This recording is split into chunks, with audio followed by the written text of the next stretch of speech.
একটু মহাব্বতে হাত উঠিয়ে বলুন তো ইয়া রাসূলুল্লাহ।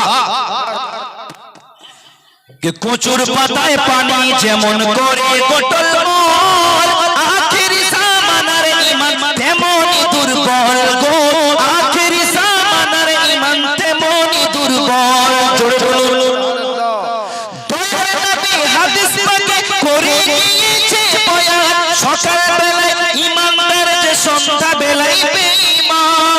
এরকম লোক নাই? সকাল বেলায় মসজিদে এমন হাদিসের কথা বললো, বিকাল বেলা দেখছি ওই লোকটাই লটারি দোকানে আছে না, ওই লোকটাই লটারি দোকানে। সকালে কত বড় বাটোয়ার, সকালে কত হাদিসের কথা আমাকে শোনালো, বিকালে ওই লোকটাই লটারি কাটছে। খাদিজা খাতুন 500 নারে তাকবীর, নারে রিসালাত। কে দয়ার নবী হাদিস পাকে করে গিয়েছে বয়ান, সকাল বেলায় ঈমানদার যে সন্ধ্যা বেলায় বেঈমান, সন্ধ্যা বেলায় বেঈমান। তারা শুনবে কানে, দেখবে চোখে, বুঝেও তারা বুঝবে না। পশুর চেয়ে অধম হবে, মানুষ রূপে থাকবে না, মানুষ রূপে থাকবে না।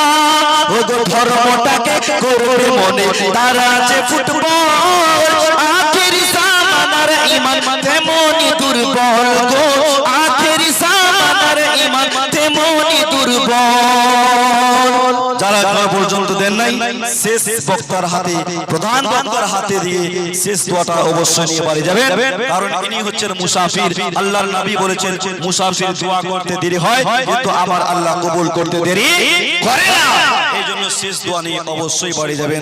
আপনাদের সম্মুখে যাহা কিছু আলোচনা করলাম বা রাখলাম, বলার মাধ্যমে ত্রুটি আল্লাহর ওয়াস্তে ক্ষমা